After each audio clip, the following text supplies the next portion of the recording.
बातें हो रही हैं 100 अरब डॉलर की सरमायाकारी आ सकती है। अगर ये सरमायाकारी आ जाती है फिर आप डॉलर को कहाँ देखते हैं? 2.5 अरब भी आ गया तो डॉलर सीधा 250।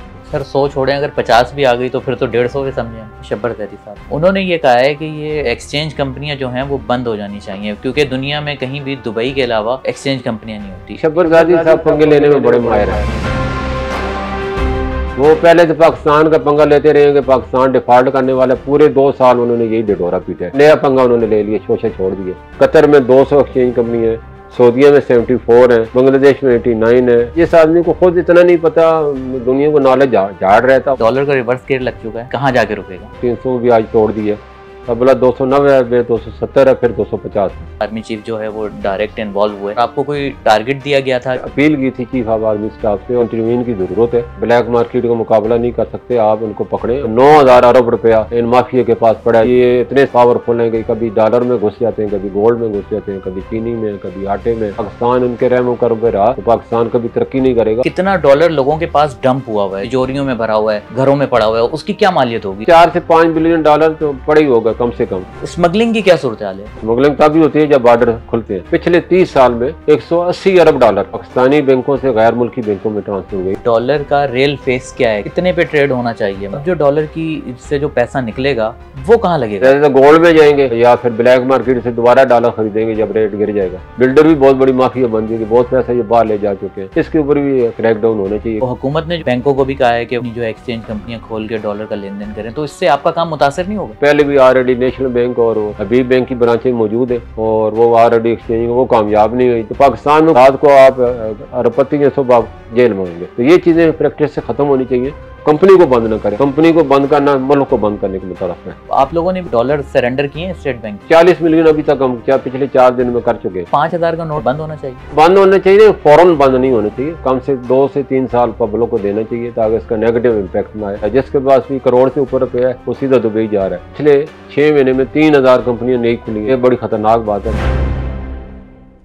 ओपन मार्केट में डॉलर को 340 पर जाने के बाद रिवर्स गियर लग चुका है। इंटर बैंक में भी अच्छी खासी कमी आ चुकी है। आखिर ये डॉलर की मार्केट में चल क्या रहा है, ये जानने के लिए हम मलिक बोस्तान साहब के पास आए हैं। तो आइए उनसे बात करते हैं। अस्सलाम वालेकुम मलिक साहब, कैसे हैं? खैरियत से हैं? अल्लाह करम। अच्छा मलिक साहब, ये डॉलर का रिवर्स गियर लग चुका है, तो क्या लग रहा है कि ये कहाँ जाके रुकेगा? इसका रुकने का जो फिलहाल लेवल है, पहले इसका था 340 से कम हो गए 320 को तोड़ा और 310, फिर 300 भी आज तोड़ दिया। अबला 290 है, 270 है, फिर 250 है। ये इसी से 250 से बढ़ना शुरू हुआ था और उसके बाद बढ़ते बढ़ते जो है 340 तक गए और अब रिवर्स गए जो है इसका यही। और इसकी वजह ये थी और क्योंकि पिछले दिनों आपने सुना कि डॉलर का जब 340 के करीब था और मिल भी नहीं रहा था और इंटर बैंक का और फ्री मार्केट का फ़र्क कोई 35 रुपये का हो गया था।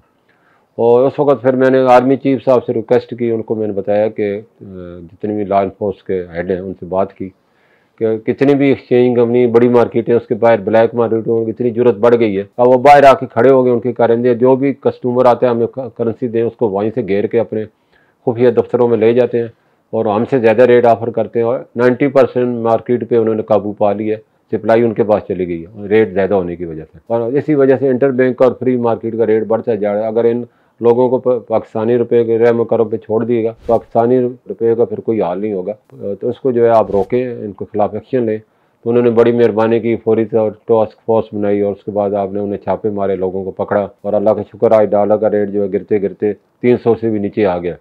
और हमें अल्लाह से बड़ी उम्मीद है, जिस तरह लोग अब तावन कर रहे हैं और जितने भी माफिया ये अंडरग्राउंड हो गई है या बाहर भागे हैं या जो भी है, तो ये आज ऐसे सेल्टेशन काउंसिल जो बनाई गई है उन्होंने ऐलान भी किया है कि हम जब तक डॉलर का रेट 250 नहीं होगा ये ऑपरेशन जारी रहेंगे। ये बहुत अच्छा ऐलान किया है ताकि सट्टेबाजों को पता चल गया, अब वो वापस निकलेंगे तो पकड़े जाएंगे। या तो मैं समझते इसको ये नहीं कि 250 के बाद फिर भी ऑपरेशन जारी रहना चाहिए, डंडा इनके ऊपर हावी रहना चाहिए। जो भी पाकिस्तान की इकानमी के रुपये की खेलने की कोशिश करे वो पकड़ा जाए ताकि उसको खौफ हुंडी हवाला और ब्लैक माफिया जो है ये ख़त्म होएगी तो पाकिस्तानी मैशत भी तरक्की करेगी और पाकिस्तानी रुपया भी मजबूत होगा। अच्छा मलिक साहब, आपका एक बयान मुझे याद है कि आपने कहा था कि डॉलर 300 से ऊपर नहीं जाएगा, मगर वो फिर गया, मगर उसके बाद रिवर्स गियर भी लग गया। आर्मी चीफ जो है वो डायरेक्ट इन्वॉल्व हुए, आपसे भी आपने बताया कि रब्ता किया। तो क्या मतलब उस जानिब से क्या वो थी, क्या इकदामात लेने की वो थी और आपको कोई टारगेट दिया गया था, क्या ताउन की यकीन दहानी कराई गई थी? नहीं, उन्होंने नहीं की, मैंने रब्ता किया था, उन्हें बताया था, अपील की थी चीफ ऑफ आर्मी स्टाफ से और जो हाई ऑफिशियल हैं इन लॉ इन्फोर्समेंट, उनसे मीटिंग की बकायदा, और उन्होंने बताया कि इस वक्त आपकी इंटरवीन की ज़रूरत है, क्योंकि हम ब्लैक मार्केट का मुकाबला नहीं कर सकते, आप इनको पकड़ें और इनके खिलाफ ऑपरेशन करें। ये हमारी मार्केटें और शॉप के बाहर आके खड़े होंगे, इनकी इतनी दीदा दलेरी है। तो उन्होंने मेहरबानी की, पूरी टास्क फोर्स बनाई, उनको पकड़ा, रेड हैंड भी पकड़ा, फिर छापे लग रहे हैं, आपने देखा पूरे पाकिस्तान में। तो उसके नतीजे है कि डॉलर 300 से भी कम हो गया। तो ये उनकी मेहरबानी है। और मैं समझते पहले आर्मी चीफ है, जितने भी आर्मी चीफ इससे पहले आए हैं, वो बैक डोर पे अपने इंस्ट्रक्शन देते थे। ये पहले आर्मी चीफ है जो कि अपनी क्रीज से बाहर निकले, साजर बरादरी से मिले, स्टेक होल्डर से मिले, और उन्होंने कौम को जो मायूसी का शिकार थी, ख़ास तौर पर निगरान हुकूमत जब आई, तो उन्होंने ये बयान दिया शमजाद मैडम ने कि मुझे नहीं पता कि इतने हालात ख़राब गमगीन है, मैं तो चार्ज ही न लेती। तो उसे बड़ी मायूसी फैली, वो आगे बढ़े और सबको एक उम्मीद दिलाई और एक किरण बन गए। पूरी तो एक बलबला आ गया पूरी कौम में कि पाकिस्तान की आर्मी, पाकिस्तान के चीफ चाहते हैं कि पाकिस्तान जो है माफिया से छुटकारा हासिल करे, और छुटकारा मिल भी रहा है। चीनी जो 220 में मिल नहीं रही थी, आज 140 की हो गई है। अब गंदम में भी छापे लग रहे हैं, और हमें ये भी पता चला है कि पूरी जो बड़े बड़े गोदाम है, कासम पोर्ट, कासम पे और आक्स बे पे और दुनिया में जहाँ भी सी पोर्ट, ड्राई पोर्ट है, ये लोग बजाय वहाँ का सामान डंप करने के मार्केट से खरीद के वहाँ डंप कर देते हैं। तो उनको भी चेक करने की ज़रूरत है। इससे पता चलेगा कि कितना बड़ा ये लोग सीज़न से माल उठाते हैं और फिर शार्टेज पैदा करते हैं, और उसके बाद पाकिस्तान की गरीब आवाम के साथ और मैशत के साथ खेलते हैं। और ये पिछले महीने बिजनेस कौंसिल ने ये डाटा शेयर किया कि 9,000 अरब रुपया इन माफिया के पास पड़ा है, जो आउट ऑफ बुक है, जो कि पाकिस्तानी बैंकों से बाहर है। और जो कभी ये इतने सट्टे बड़े पावरफुल हैं कि कभी डॉलर में घुस जाते हैं, कभी गोल्ड में घुस जाते हैं, कभी चीनी में, कभी आटे में, जो भी ज़रूरियाती ज़िंदगी होती है उसको होल्ड कर लेते हैं और फिर अपनी मनमानी कीमतों पर बेचते हैं और रातों रात अमीर हो जाते हैं। तो इनको इस जो माफिया को तोड़ना बड़ा ज़रूरी हो गया, वरना पाकिस्तान इनके रहम करम पे रहा तो पाकिस्तान कभी तरक्की नहीं करेगा। और मैं समझता हूँ ये जो फाइलर और नॉन फाइलर है, ये तो ख़त्म होने चाहिए, फाइलर ही होने चाहिए ताकि पूरा बुक पे आ जाए। नॉन फाइलर में तो इसका मतलब आप खुद फैसिलिटेट कर रहे हो, उन्हें कह रहे हैं कि आप ब्लैक मनी रख सकते हैं, तो ये बिल्कुल नहीं होने चाहिए। और जितने भी है शनाख्ती कार्ड नंबर को इनकम टैक्स नंबर दिया जाए, और जो भी टैक्स लोग देते हैं डायरेक्ट या इनडायरेक्ट, उसको भी डायरेक्ट होना चाहिए और उसका रिटर्न होता है। हमारे लोगों को तो पता ही नहीं है। रिटर्न का मतलब होता है जो पैसा आपने फालतू दिया वापस करें, क्योंकि आप तो एडवांस टैक्स ले रहे हैं, तो उल्टा हमें कहते हैं आप हमें पैसे दें। ये भी लोगों की समझे इतनी ज़्यादा नॉलेज नहीं है लोगों को टैक्स के बारे में, तो आवाम को भी नॉलेज लेना चाहिए और हुकूमत को भी चाहिए कि ज़्यादती न हो, जो लोग टैक्स दे रहे हैं उनको न दबाएं, जो टैक्स से बाहर है उनको नेटवर्क में लाएं और नॉन फाइलर की टोटल सहूलत ही ख़त्म कर दें। जब तक आप नॉन फाइलर की सहूलत ख़त्म नहीं करेंगे तो ये ब्लैक माफिया को सपोर्ट मिलता रहेगा। अब जितने भी आर्डर होते हैं या छापे पड़ते हैं या जो भी होता है वो तो फाइलर पे ऊपर होता है, जो नॉन फाइलर है उसको तो पूछ ही नहीं सकते, ना आप उसको बुला सकते हैं। तो अभी पिछले दिनों आपने ये मीडिया में आया था कि FBI ने 3 मिलियन लोगों का डेटा हासिल कर लिया, जिनके बच्चे बड़े स्कूलों में, जिनकी माना जो एक्सपेंडिचर है वो करोड़ों में, वो बाहर वो सफ़र भी करते हैं, टैक्स 1 रुपये का नहीं देते। तो उनके खिलाफ हम गहरा तंग कर रहे हैं। क्या आर्टिफिशियल इंटेलिजेंस से हमने मदद ली है, लेकिन क्या हुआ? कुछ भी नहीं हुआ। अच्छा मलिक साहब ये बताएं, अभी भी डॉलर सस्ता तो हो रहा है, मार्केट में लोग बेचने के लिए आ रहे हैं, ठीक है, आपके ख्याल में अभी भी कितना डॉलर लोगों के पास डंप हुआ हुआ है, जो सरमायाकारों ने या जो ब्लैक मार्केट का काम करते हैं उन्होंने होल्ड करके रखा हुआ है, तिजोरियों में भरा हुआ है, घरों में पड़ा हुआ है, उसकी क्या मालियत होगी, कितने डॉलर होंगे? देखो, डॉलर की कोई कमी नहीं है पाकिस्तान में फॉरेन एक्सचेंज की। मैं आपको पहले तो ऑफिशियल डेटा बताता हूँ। पिछले 30 साल में 180 अरब डॉलर पाकिस्तानी बैंकों से गैर मुल्की बैंकों में ट्रांसफर हुए। ये तो ऑफिशियल है। तो कर्जे हमारे कितने? 130 अरब डॉलर, यानी 50 अरब डॉलर। ये तो ऑफिशियल बता रहा हूँ। जो अनऑफिशियल है, जो गैर कानूनी तरीके से बाइंग किया गया है, जो एक्सचेंज कंपनी से नहीं लिया गया, उसका भी फिगर जो है कम से कम जो पाकिस्तान में रह गया है वो 5 से 6 अरब डॉलर से कम नहीं है। सर ये ऑफिशियल डेटा किसका बता रहे हैं आप? ये जो पाकिस्तानी बैंकों से ट्रांसफर हुआ है। अच्छा। तो वो ज़ाहिर है उनके 2 ही सोर्स होते हैं, या तो एक्सचेंज कंपनी से लेते हैं या फिर वो पहले खुद अपने अकाउंटों में लेते हैं फिर वापस ले जाते हैं। कुछ लोग कंपनी ऐसी भी होती हैं, कुछ लोग बाहर से उनका पैसा आता है फिर बाहर ले जाते हैं। तो दोनों उनके ऑप्शन होते हैं, बैंक या एक्सचेंज कंपनी, ये ऑफिशियल में कहलाता है। और बाकी जो है हुंडिया वाला या ब्लैक मनी, उसका तो किसी के पास रिकॉर्ड ही नहीं। तो वो बहुत ज़्यादा बिलियन ऑफ डॉलर, क्योंकि इस वक्त दुबई में नंबर 3 पे है पाकिस्तानी की प्रॉपर्टियाँ। और अभी मैं आपको बताऊँ पिछले 6 महीने में 3000 कंपनियाँ नई खुली हैं, 40,000 पाकिस्तानी कंपनियाँ मौजूद हैं। इस वक्त हर आदमी पाकिस्तान से दुबई भाग रहा है, जिसके पास भी करोड़ से ऊपर रुपये है वो सीधा दुबई जा रहा है। उन्होंने कोई रेट बहुत कम कर दिए हैं रजिस्ट्रेशन के, वहाँ लोग कारोबार करने अपने सरमाए को वहाँ ले जा रहे हैं। ये बड़ी ख़तरनाक बात है। पाकिस्तान में अगर सरमाई ड्राई हो जाएगा तो फिर लोग कारोबार क्या करेंगे, लोग गुरबत के अलावा क्या बचेगा। तो हुकूमत को ये भी अपने इसको होश के नाखन लेने चाहिए, लोगों को एतमाद देना चाहिए, और ताकि लोग जो है यहाँ कारोबार कर सकें, उसको ईजी करें, ताकि पाकिस्तान की जीडीपी बढ़े, प्रोडक्शन में आए, वैल्यू एडेड में आए, लोगों को ट्रेन करें, स्किल्ड करें, ताकि बाहर जाके मेन पावर एक्सपोर्ट हो। आईटी एक्सपर्ट की बड़ी ज़रूरत है पूरी दुनिया में, और साइबर सिक्योरिटी की बहुत ज़्यादा ज़रूरत। पाकिस्तान में इस वक्त 1 लाख आईटी एक्सपर्ट की ज़रूरत है, सिर्फ 25,000 हमारे पास है। इंडिया में 3 मिलियन की ज़रूरत है, इस तरह यूरोप में बहुत ज़्यादा ज़रूरत है। तो ये आगे इसका बढ़ना है, क्योंकि हर इंडस्ट्री आई में कन्वर्ट हो रही है। और साइबर सिक्योरिटी भी बड़ी सख्त ज़रूरत है। बैंकों में ये जितनी फाइनेंशियल इंस्टीट्यूट है हैकरों से बचने के लिए, उसकी भी एक्सपर्ट की ज़रूरत है। तो ये हमें इसमें हमारे पास 60% यंग हैं, उनको हम ट्रेन करके इससे फ़ायदा उठा सकते हैं। तो मलिक साहब, डॉलर का नंबर आपने नहीं बताया कि कितने डॉलर होंगे जो इस वक्त तिजोरियों में मैंने बताया 4 से 5 बिलियन डॉलर तो पड़ा ही होगा कम से कम। उसमें ऑफिशियल भी होगा, अनऑफिशियल भी होगा। ऑफिशियल भी लोग ज़रूरी नहीं कि खरीद के बैंकों में जमा करें, कोई लॉकरों में रखता है, कोई घरों में रखता है। लेकिन इसकी तमीज़ होनी चाहिए कि अगर अनऑफिशियल है तो उसको अलग कैटेगरी में रखें, ऑफिशियल है तो उसको अलग कैटेगरी में रखें, ताकि ऑफिशियल ख़रीदने वालों को तहफ़्फ़ुज़ मिले। हाँ भाई ठीक है, आपने ख़रीदा, आपको कोई पूछ भी नहीं रहा। जिन्होंने अनऑफिशियल उनको ज़रूर पूछें उसको, ताकि अच्छी और बुरी की तमीज़ हो सके। अगर हुकूमत ने या एजेंसियों ने ये सबको एक ही रेवड़ से आंका तो फिर बड़ा मसला हो जाएगा। तो मैं समझता हूँ इसको जो लोग ऑफिशियल है ताकि उनको हम प्रमोट करें, उन्हें यकीन दिलाएं कि आपको कुछ नहीं किया जाएगा, आपने डिक्लेयर किया तो आप वेलकम करते हैं। ठीक है। अच्छा मलिक साहब, ये बताएं, पाकिस्तान में तो हमने जो है काली भेड़ों के ऊपर हाथ डाला है, डॉलर का जो है गैर कानूनी कारोबार कर रहे थे। स्मगलिंग की क्या सूरत हाल है? इस वक्त सारे बॉर्डर बंद हैं। अफगानिस्तान का बॉर्डर तो आपको पता है अभी तक मुज़ाकरात चल रहे हैं, और वो हमारे रोज फौज पे हमले कर रहे हैं। आपको पता है कोई दिन खाली नाकाम हुए अभी दिन खाली नहीं जाता। लेकिन वो बल्कि और तो और उनके ये सुन के बड़ी हमें हैरत हुई है। अमेरिका, यूरोप, कोई मुल्क नहीं कह रहा कि पाकिस्तान सफ़र करना खतरनाक है, लेकिन तालिबान और अफगानिस्तान कह रहा है हमें अपने शहरियों को वार्न करते हैं कि पाकिस्तान का सफ़र ना करें, वहाँ के हालात ख़राब हैं। ये हम तो सुन के ही हैरान हो गए। तो वो बुला क्यों नहीं रहे? हाँ, तो यानी कि को बुला लें। हम तो शुक्र करते हैं कि इनके लोग हमारे जो मेहमान है चले जाएं।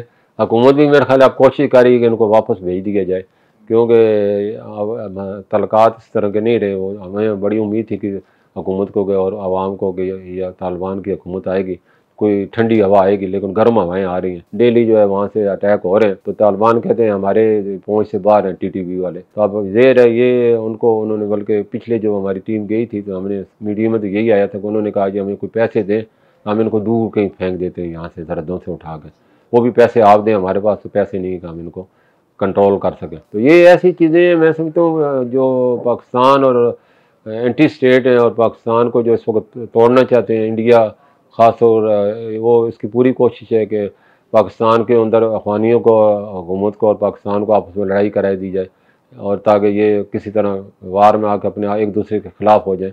तो हमें इस चीज़ को भी सोचने कि ये हमारे जो है तालिबान को भी इस चीज़ को भी सोचने कि हम इस्लाम दुश्मन और पाकिस्तान दुश्मनों के आलाकार ना बन जाए। वो इस तरह के ज़ाहिर उनके अंदर भी काली भेड़ें मौजूद हैं, वो भी इस तरह की हरकतें करते हैं कि जिससे गलतफहमियाँ पैदा होती हैं, जिसमें ऐसा ना होगा खुदा न खास्ता वही असला जो है पाकिस्तान पे तान ले और पाकिस्तान उन पे तान ले। तो ये बड़ी अक्लमंदी और दानिशमंदी और फहम फरास्त से इस मसले को हल करना, इंतशार की तरफ नहीं जाना।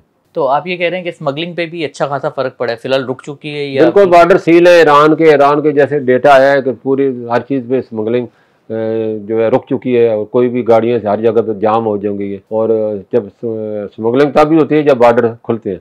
जब बॉर्डर सील होते हैं तो हमेशा ही ऐसा होता है कि हर चीज़ रुक, नीचे कीमतें गिर जाती हैं। तो सबसे बड़ी मार्केट इस वक्त अफगानिस्तान है, उनके रेट भी बहुत ज़्यादा हैं। तो हमारे स्मगलर जो हैं ईरान से भी जो भी माल लेके आते हैं, जैसे आज बड़ी हेडलाइन लगी है, इसमें बड़े बड़े लोग मगरमच्छ इन्वॉल्व हैं। तो बड़े बड़े सियासतदान हैं, वज़ीर हैं, जो तो वो उसमें बड़े बड़े लोगों का नाम है। तो ये एक बड़ी जो मुल्क के मुआफ़िज़ हैं, अगर वो भी इन चीज़ों में इन्वॉल्व हो जाएंगे तो फिर पाकिस्तान कैसे तरक्की करेगा। बिल्ले की कहते हैं दूध की रखवाली बिल्ले करेंगे, फिर दूध कैसे महफूज रहेगा। हमें अपने दूध को महफूज बनाने के लिए बिल्लों को भी काटना होगा। सही, बिल्कुल सही। अच्छा मलिक साहब, ये बताएं कि आपके ख्याल में डॉलर का रियल फेस क्या है? कितने पे ट्रेड होना चाहिए? मतलब ये आने वाले 1-2 महीने में इसकी रियल वैल्यू क्या है? देखो रियल वैल्यू तो इसकी 250 है। मैं नहीं कह रहा, ब्लूमबर्ग की रिपोर्ट आपने पढ़ी होगी, एक महीने पहले छपी है। और उन्होंने कहा कि रुपया अंडर वैल्यू है पाकिस्तान का, और उसकी हकीकत भी है कि इस वक्त इंडिया का जो है वो 78 है, बांग्लादेश 95 है, अफगानिस्तान 82 है। तो हम तो बहुत ज़्यादा अंडर वैल्यू है। तो हमारा रेट तो यही बन रहा है। हमारा रेट रुपये को गिराने की वजह हम खुद हैं। जब हम अपने रुपये पे भरोसे ही नहीं करेंगे, डॉलर और गोल्ड और ऐसी चीज़ें खरीद के रख लेंगे, तो पाकिस्तानी रुपया कैसे मजबूत होगा। इस वक्त हुकूमत ने इस वजह से इंटरेस्ट रेट बढ़ाया कि लोग इसमें इन्वेस्टमेंट करें। तो अल्लाह करे ये उनकी अक्ल में आ जाए और डॉलर और करेंसियाँ बेच के, गोल्ड बेच के पाकिस्तानी में इन्वेस्टमेंट करें। 22% जो इंटरेस्ट रेट है बहुत ज़्यादा है। यानी 1 करोड़ में आप 22 लाख रुपये आपको मिल जाते हैं, आप उसको कोई काम करने की ज़रूरत ही नहीं है। तो ये इसका मकसद यही था कि लोग रुपये में इन्वेस्टमेंट कर। सेविंग अगर देखें तो हमारी 12% है इस वक्त, जबकि इंडिया और बांग्लादेश की 30% है। तो हमें इस चीज़ को भी देखना है कि हम लोग सेविंग, इस GDP टैक्स हमारा बहुत कम है, 1% से भी कम है। उनका जो है 5 से 6% है। तो हमें इस चीज़ को भी देखना है, टैक्स भी देना है, तभी पाकिस्तान तरक्की करेगा। अच्छा मलिक साहब, जब डॉलर ऊपर जा रहा था तो जाहिर सी बात है सरमायाकारों ने भी इसमें जो है वो इन्वेस्ट किया, लोगों ने डॉलर खरीद के रखे, स्टॉक मार्केट का पैसा इसमें आया, क्रिप्टो से निकल के आया, गोल्ड बेच के लोगों ने लिया।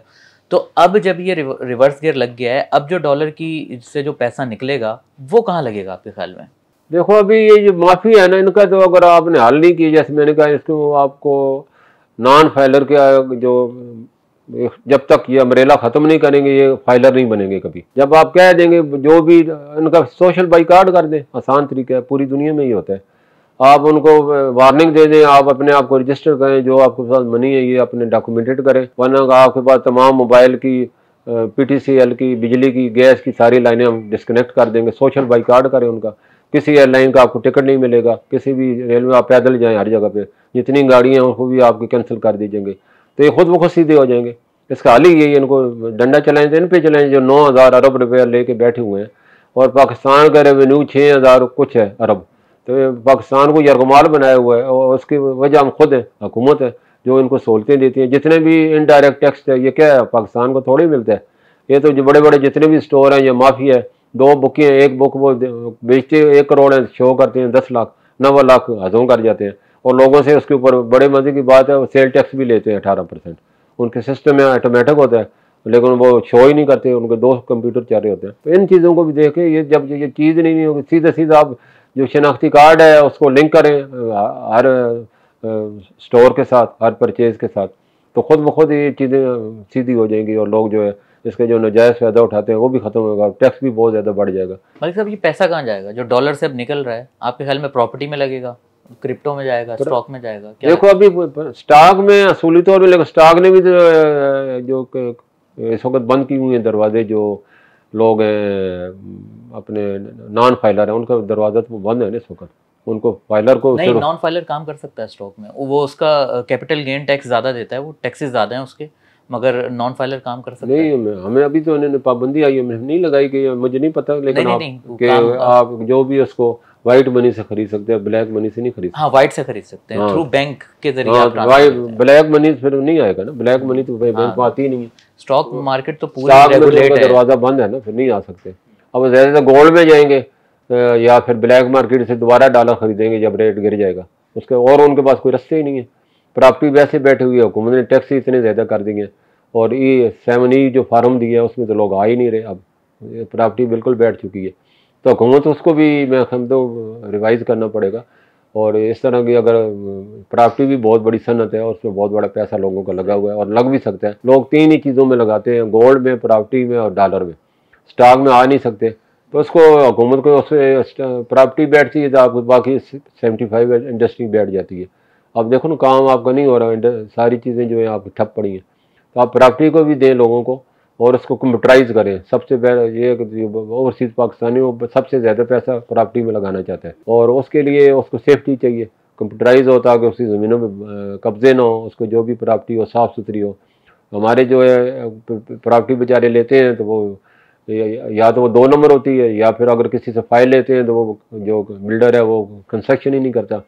बिल्डर भी बहुत बड़ी माफिया बन चुकी, बहुत पैसा ये बाहर ले जा चुके हैं। इसके ऊपर भी क्रैकडाउन होने चाहिए, क्योंकि इन्होंने जितने भी इनकी एक कमेटी बने, जितनी भी सोसाइटियाँ अनाउंस हुई हैं, जितनी इन्होंने फाइलें बेची हैं, उसका पैसा कहाँ है उनका, सारा बाहर चला गया। तो उनसे वापस मंगाएंगे, ये तो हाँ रिकॉर्ड है बुक पे, ये तो बड़ा ईजी से आप वापस ला सकते हैं।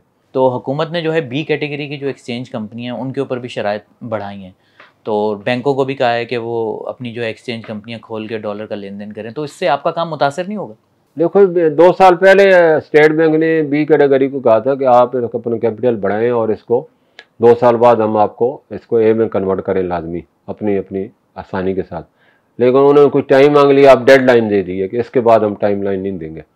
तो उसमें जो बाकी ये तो पुरानी बात थी, लेकिन नई बात ये है कि एक तो कैपिटल उन्होंने बढ़ा दिया, 500 मिलियन कर दिया, 200 से बढ़ा गया। और दूसरा फ्रेंचाइजियों को भी कहा है कि या मर्ज हो जाएं या फिर अपने सेल सिलेंडर कर दें, उनको भी टाइम दिया। तो ये एक नई बात हुई है। चौथी बात जो बैंकों वाली है, वो बैंकों वाली ये एक बैंक तो पहले भी ऑलरेडी नेशनल बैंक और वो अभी बैंक की ब्रांचें मौजूद है और वो ऑलरेडी एक्सचेंज वो कामयाब नहीं हुई। जिस तरह एक्सचेंज कंपनी दूसरी वर्कर रेमिडेंस ला रही हैं, वो इसलिए उसके मुकाबला नहीं कर पा रही।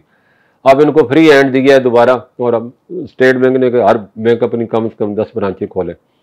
तो उससे ये देखते हैं, हमारे में तो कोई फ़र्क नहीं, हम क्योंकि बड़े अच्छी तरीके से पाकिस्तान की खिदमत कर रहे हैं।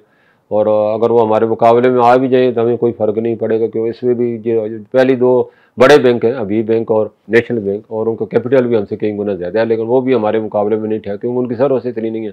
वो टाइम की पाबंद है, वो 5 बजे उन्होंने बंद कर देना है और कोई क्लाइंट को अटेंड भी नहीं करते। होल सेल का सारा काम करें, हम तो एक $1 वाले को भी अटेंड करते हैं। हमारी बैंक जो है उनकी इस वक्त तकरीबन 16,000 लोकेशन है और 31 बैंक है, और वो एक महीने में पर ब्रांच जो है पर लोकेशन $1,25,000 लेके आ रहे हैं। हमारी जो 1200 लोकेशन है वो $4 लाख लेके आ रहे हैं। और हमने ये बता, एक्सचेंज कंपनी का बड़ा अहम रोल है। एक्सचेंज कंपनी इस वक्त मैं आपको बताता चलूँ जो है पूरी दुनिया में इनकी है, लेकिन पाकिस्तान के जो इस वक्त तक टोटल $70 अरब लेके आई ऑन रिकॉर्ड, पिछले 93 से लेके अभी तक। और पिछले 10 साल में $31 अरब इंटर बैंक में सिलेंडर किए और $50 अरब टोटल, $20 अरब पब्लिक को दिए। तो ये इतना बड़ा कंस्ट्रीब्यूशन है। जितने भी हेल्थ है, एजुकेशन है, ट्रैवल कोटा है, जितने भी इमिग्रेंट हैं, उन सबको एक्सचेंज कंपनी प्रोवाइड कर रही है। तो ये एक बहुत बड़ा हमारा सोर्स है। और मैं समझता हूँ इसमें गलती चीज़ें ज़ाहिर ब्लैक शीप हर जगह होती हैं, और उनके साथ साथ कहते हैं सबको नहीं नारे बांस ना बजे बांसुरी। हमारे अदारे यही कहते हैं कि कोई हमें काम ना करना पड़े। भाई जहाँ गलती है उसको पकड़े, उसको सजा दें, तो हम आपके साथ हैं। लेकिन सारे अदारों को बंद कर देना, ये तो पाकिस्तान का भी नुकसान है, हमारा भी नुकसान है। और हमारे जो लोग बेरोजगार होंगे वो फिर क्या करें, गलत काम ही करेंगे। हमें क्यों है उनको अच्छी हमें ट्रेनिंग दें, उनको प्रमोट करें, कंप्लाइंस की जो टेस्ट पास कराएं। तो ये होता है पूरी दुनिया में। वो जब भी कोई इस तरह के कंप्लाइंस की इशू होते हैं या जिनसे पाकिस्तान या किसी मुल्क की बदनामी होती है, तो उसकी कंप्लाइंस बेहतर करनी पड़ती है। तो उसको बजाय हम उनको बंद कर दें तो ये हल नहीं है, ये तो उल्टा नुकसान वाली बात है।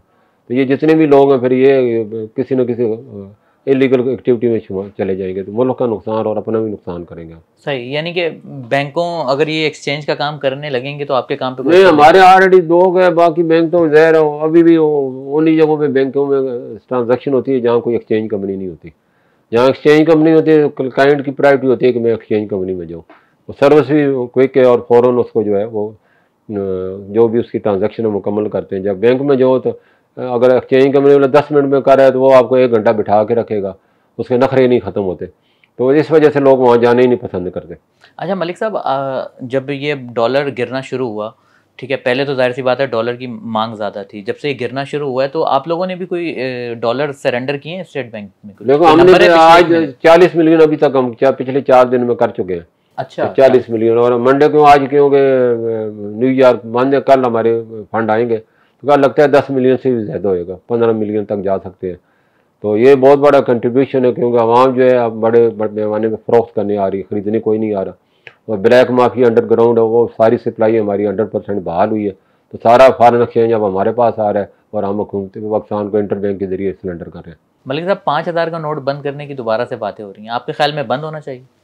देखो बंद होना चाहिए, फ़ौरन बंद नहीं होना चाहिए। कम से 2 से 3 साल पब्लिक को देना चाहिए ताकि इसका नेगेटिव इम्पैक्ट ना आए और लोगों को आराम से और बैंकों में जाए और वापस ना आए। जो भी डिपॉजिट हो रहा है उसको वापस ना भेजें, नए नोट ना छापे 5,000 के। तो ये 2 साल में आराम से बंद हो जाएगा, लोगों को पता भी नहीं चलेगा और पाकिस्तान की इकानमी में बुरा असर भी नहीं डालेगा। तो ये ज़रूर है, पूरी दुनिया में इंडिया ने किया, जो उसने कितने भी बड़े नोट से डिमोनेटाइज किया और डिजिटाइज पे फिर डिजिटाइज भी करें ना साथ, वरना तो हमारी वैल्यू इतनी गिर चुकी है, चीज़ें इतनी महंगी हैं, तो वो लोग इतने बोरियाँ भर के फिर लेके जाएंगे। तो अब एक आदमी के फ़र्ज के 5 लाख उसकी जगह 1,000 गए तो कितना बड़ा वॉल्यूम बन जाएगा। तो आपको फिर डिजिटाइज करने हैं, कुछ पैसे कैश करें, बाकी सारे बोलें जी आप वॉलेट पे ले जाएं, तो तभी जाके कामयाबी होगी, वरना तो कोई फ़ायदा नहीं होगा। फिर उसके बजाय लोग फिर जो है उसकी ट्रांजैक्शन जितने भी है वो कन्वर्ट करके फिर वो क्या करेंगे, फिर उसको सोने में करेंगे या डॉलर में करेंगे या प्रॉपर्टी में करेंगे, तो हमारी इकानमी में शामिल नहीं होगा, घरों में रख लेंगे। तो इकानमी में शामिल के लिए डिजिटलाइज करना बहुत ज़रूरी है। अच्छा, मलिक साहब, माहिर मईशत हैं शब्बर ज़ैदी साहब, साबिक चेयरमैन भी रह चुके हैं एफपीआर के। उन्होंने ये कहा है कि ये एक्सचेंज कंपनियां जो हैं वो बंद हो जानी चाहिए, क्योंकि दुनिया में कहीं भी दुबई के अलावा एक्सचेंज कंपनियां नहीं होती। इस पे आपका क्या कहना है? देखो, उनको तो मैं सारे शब्बरज़ादी साहब पंगे लेने में बड़े माहिर हैं। वो पहले तो पाकिस्तान का पंगा लेते रहे कि पाकिस्तान डिफ़ॉल्ट करने वाला, पूरे 2 साल उन्होंने यही ढिढोरा पीटा है। लेकिन अल्लाह का शुक्र है पाकिस्तान ने डिफ़ॉल्ट नहीं किया। लेकिन अब जब डिफ़ॉल्ट से निकल गया, अब नया पंगा उन्होंने ले लिया, शोशा छोड़ दिया कि पाकिस्तान के मनी चेंजर होने नहीं चाहिए, कहीं दुनिया में कहीं भी नहीं होते। कल जाकर उन्होंने कहा कि दुबई का शुक्र है नाम ले लिया। लेकिन दुनिया में मैंने उनसे, मेरे अगले दिन प्रोग्राम में थे, मैंने वो कौन सा ऐसा नाम है जिसमें एक्सचेंज कंपनी नहीं है, वो हम मुझे बता दो।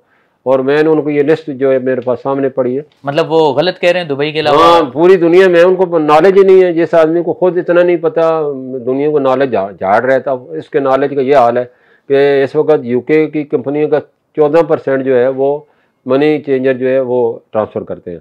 इंडिया में डेली जो हजम है $2 बिलियन है इंडिया में। मतलब इन सब मुल्कों में एक्सचेंज हाँ, मनी है। मुतहदा अरब अमीरात में जो है इस वक्त जो है 29 बिलियन डॉलर की जो वर्कर रेमिटेंस है वो ट्रांसफ़र होती है एक्सचेंज कंपनी के ज़रिए।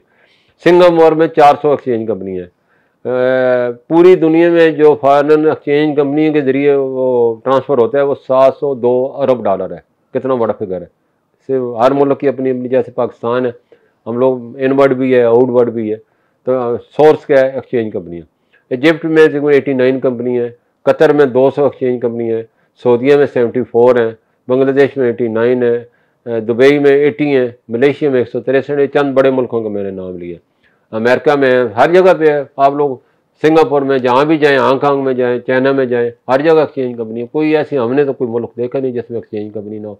इनके पता नहीं मुल्क अलग होंगे, कोई जिस जरिए गए हैं उनको मिली नहीं होंगे। तो ये इनका गलत, मेरे ख्याल इसकी उनको मैंने उस दिन भी कहा था कि आपको गलतफहमी हुई है और एक्सचेंज कंपनी का बड़ा रोल है। और मैंने कहा कि एक्सचेंज कंपनी सबसे ज़्यादा पाकिस्तान की 98 में पाकिस्तान ने जब एटमी धमाका किया तो उस वक्त उन्होंने माना है कि उस वक्त एक्सचेंज कंपनी ने $10 अरब दिए और ड्राफ्ट भी मैंने बना के दिया था स्टेट बैंक को। अपने प्रोग्राम में ये चीज़ मानी है। तो मैंने वही उस वक्त हमने $10 अरब लेके आए, मनी एक्सचेंजर जो थे ओवरसीज़ पाकिस्तानियों से, और हुकूमत पाकिस्तान को दिए। तो ये कितना, उस वक्त $1 कोई देने का रवादार नहीं था। बैंकों ने $1 नहीं दिए ला के, हमने आगे बढ़ के वायर के दौरे किए और जिस तरह चिड़ियाँ एक एक दाना इकट्ठा करके हम $1 इकट्ठा करके मुल्क के लिए लाए। अभी भी जैसे मैंने पहले अब बताया कि इस वक्त $70 अरब हम ला चुके हैं 93 से लेकर अभी तक। और इसमें से पिछले 10 साल का डेटा जो है $30 अरब से ज़्यादा हमने इंटरबैंक में सिलेंडर किए। बाकी हमने $20 अरब जो है पब्लिक को दिए, जो हेल्थ एजुकेशन ये इसके लिए, और सारा रिकॉर्ड है। तो ये चीज़ें हमारा बड़ा रोल है। और हम पाकिस्तान में ज़ाहिर ब्लैक शीप हर जगह होती है। एक गंदे अंडे के लिए अब सारे तो तालाब को कहते हैं कि एक गंदी मछली हो तो पूरा तालाब गंदा होता है। ऐसी वो मिसालें ना दें। जब ऑपरेशन कामयाब जा रहा है और हम मिल के, एक टीम वर्क है हमारी डेली आपस में बातचीत भी होती है, फिगर भी शेयर होते हैं, और हम बड़े कामयाबी से जा रहे हैं। जो लोग पकड़े जा रहे हैं, सिलेंडर जितना कर रहे हैं, बड़ा एक टीम वर्क बन गया। उसको मैं समझी नाकाम बनाने वाली बात है कि डिसाइड करें लोगों को।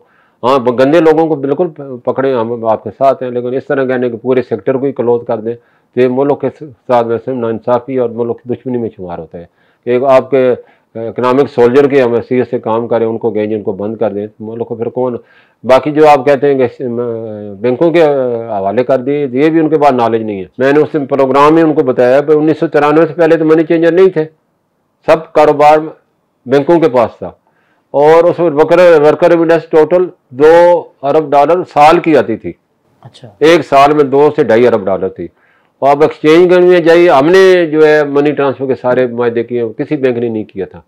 ये अमेरिकन वफ्द तक आया था मेरे साथ, उन्होंने मीटिंग की और उन्हें मैंने बताया कि जब तक आप हमें मनी ट्रांसफ़र के हमारी फॉरेन कंपनी से इजाज़त नहीं देंगे तो हुंडिया वाला तो ख़त्म नहीं होगा। उन्होंने बड़ी मेहरबानी, वेस्ट मनीग्राम जो बड़ी बड़ी कंपनी थे उन्हें अलाउ कर दिए कि पाकिस्तानी कंपनी से आप एग्रीमेंट करें मनी ट्रांसफ़र के। और उसके बाद हमारा जो है वॉल्यूम जो है आज अल्लाह का शुक्र $2 अरब तक चला गया।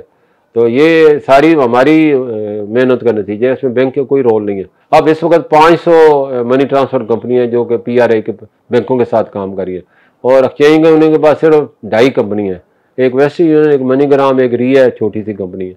बाकी तो अभी हमारा कोई ज़ाहिर कैंसिल हो चुके हैं, नया एग्रीमेंट कर नहीं रहे, क्योंकि वो PRI को गवर्नमेंट देती है डॉलर लाने में 20 रुपये, कितने 20 रुपये, हमें देते हैं 1 रुपया। एक तो ये नाइंसाफ़ी, हमने कहा हमें कम 10 रुपये तो दें कम अज़ कम, वो भी अभी तक हमारा मुतालबा नहीं पूरा गया। वो ला रहे हैं महीने में उनकी पर लोकेशन $1,25,000, हम ला रहे हैं $4,00,000। हमारा वॉल्यूम भी छोटा है, कैपिटल भी छोटा है, और हमारा रोल बहुत बड़ा है, और पब्लिक पूरी को भी दे रहे हैं। तो ये चीज़ें जो है, अगर खुदा न खासा इन्होंने सेक्टर को बंद कर दिया, खैर मैंने स्टेट बैंक को खुद भी कहा है, हमारे फौजी भाई जो हैं वो अपने मुल्क की जान कुर्बान करें, हम कारोबार करने के भी तैयार हैं। अगर हमारे कारोबार बंद होने से मुल्क को भी फायदा होता है तो हमारे सारा सेटअप बजाय नया बनाने के इनके हवाले कर दें और हमें हमारे पैसे दे दें। अगर ये कामयाब होगा सही है, नाकाम हुए तो कम से कम हम अपना ड्राइविंग सीट पे बैठ के इसको चला तो लेंगे, बजाय इसको सारे को आप बंद कर दें और इसको सेटअप करना हमें 20 साल लगे, तो ये 20 साल और लगाएंगे हमारी जगह पहुँचने के लिए। तो ये तो कहते हैं ना रे बांस ना बजे बांसुरी, भाई जो खराबी उसको दूर करो। पूरी दुनिया में वेस्टर्न यूनियन देख लो ना, वेस्टर्न यूनियन पूरी दुनिया में इसकी लोकेशन है। वो अगर एक छोटी सी कंपनी कंट्रोल कर सकती है अपने कंप्लाइंस को, तो सेंट्रल बैंक हमारा नहीं कर सकता। कंट्रोल करे ना, उसके कंप्लाइंस पूरी करे, जो गलत लोग हैं उनको खिलाफ एक्शन ले। ये क्या करते हैं, अगर कंपनी को कोई एम्प्लॉई करते हैं गलती तो पूरी कंपनी बंद कर देते हैं। पूरी दुनिया में कहीं ला नहीं है, वो कहते हैं उस एम्प्लॉई के खिलाफ एक्शन हो, या एम्प्लॉई के खिलाफ कोई एक्शन नहीं लेते, उसको कोई ताकि वो उसको बड़े उसके मजे हैं। वो कहते हैं एक कंपनी में बंद हुई दूसरी कंपनी में चला जाता है, वहाँ फिर वो गैर कानूनी काम करता है, तो जो मालिक है वो तो बेचारा पिस जाता है, उसका तो सरमाया भी गया, बाकी उसके साथ और लोग भी बेरोजगार हो गए। मैंने स्टेट बैंक को कहा भाई ये रूल बनाए, जो एम्प्लॉई है उसके खिलाफ एक्शन होना चाहिए, ताकि एम्प्लॉइयों को जरूरत ही ना हो। अपने लोग बाहर क्यों जा रहे हैं? अभी जैसे मैंने पहले बताया है, इस वक्त 3000 कंपनियां पिछले 6 महीने में दुबई में रजिस्टर्ड हो चुकी, बाकी मुल्कों को छोड़े 40,000 पूरे टोटल पाकिस्तानी कंपनी, वहाँ कितना अरब रुपया चला गया हमारा वहाँ। ये पाकिस्तानी कंपनियों की? जी मैं पाकिस्तानी की बता रहा हूँ। तो ये हमारी हालत है। हमारे लोग जो 1 करोड़ वाला भी अब बाहर जा रहे हैं, पहले कम उसका वो यहाँ कारोबार करता था, इसी वजह से। तो पाकिस्तान में कोई पता नहीं रातों रात क्या हो जाएगा, रात को आप अरबपति के सुबह आप जेल में होंगे। तो ये चीज़ें प्रैक्टिस से ख़त्म होनी चाहिए। डॉलर नीचे आने का अमल शुरू हुआ है, तो आपकी कितनी कंपनियां जो हैं वो बंद हुई हैं या उनके खिलाफ एक्शन हुआ है? नहीं, अभी तो इससे पहले हो चुका था, 2 कंपनियों का स्टेट बैंक ने सस्पेंड किए हैं। स्टेट बैंक इसमें जो है वो उसने सस्पेंड किए हैं, अभी जो उनके ऑडिट चल रहे हैं, अब देखो कितने को और होता है ऑडिट के अंदर आती है। तो मैं स्टेट बैंक से यही रिक्वेस्ट करता हूँ, जो कंपनी का अगर इन्वॉल्व नहीं है, डायरेक्टर इन्वॉल्व नहीं, उनके एम्प्लॉई के खिलाफ एक्शन लें, बजाय पूरी कंपनी को बंद करें। तो उससे ये है कि लोगों के डिसार्ड होंगे। तो आप एक अच्छी टीम बना लें और उसके ऊपर भले आप पैसे लें, भले हमसे पैसे ले लें, कि जो भी कंप्लाइंस के ऑडिट के पैसे हैं हमसे हमारी फीस में ले लें। तो उससे ये है कि खौफ हो, लोगों को पता हो स्टेट बैंक बड़ा विजिलेंट है और हर वक्त आप एक भी गलती करें। अब तो ऑनलाइन सिस्टम है, डिजिटल सिस्टम है, हर वक्त आप रिकॉर्ड चेक कर सकते हैं, आपके पास 6 महीने का डेटा भी मौजूद होता है। तो आप जहाँ भी वायलेशन देखें एक्शन ले लें, उससे एम्प्लॉई के खिलाफ लें, और अगर कोई उसका डायरेक्टर इन्वॉल्व उसके खिलाफ लें। भाई कंपनी को बंद ना करें, हम ये इनसे रिक्वेस्ट हमेशा करते हैं। कंपनी को बंद करना मुल्क को बंद करने के मुताबिक है। अच्छा मलिक साहब, बातें हो रही हैं कि मुल्क में जो है 100 अरब डॉलर की सरमायाकारी आ सकती है। आर्मी चीफ इसके लिए खुसूसी कोशिशें कर रहे हैं, ख़ासतौर पे खलीजी ममालिक से ये सरमायाकारी आनी है। अगर ये 100 अरब डॉलर की सरमायाकारी आ जाती है, फिर आप डॉलर को कहाँ देखते हैं?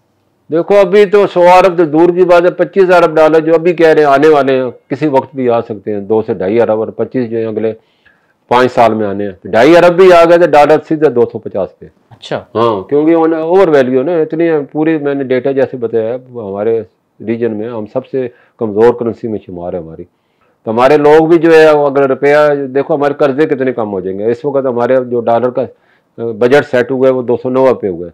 अब अगर 209 से ऊपर है अभी भी, तो हमारे इस वक्त 310 रुपये ऊपर है, तो हमारे 1300 अरब का इजाफा है अभी भी। अगर 290 से जितने नीचे जाएगा तो हमारा सरप्लस हो जाएगा, उसको हम अपने तरक्याती मनसूबों में कर सकते हैं, कोई और चीज़ों में।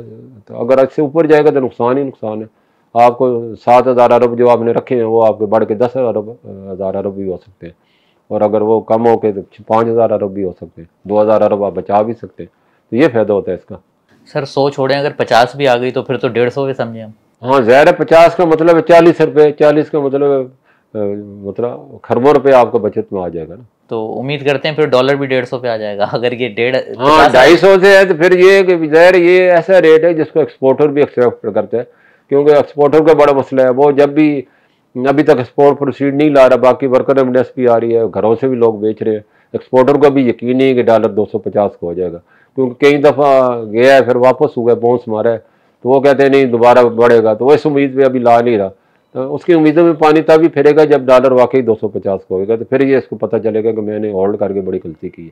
सही, बहुत शुक्रिया मलिक साहब, इंशाल्लाह आपसे दोबारा भी मुलाकात होती रहेगी।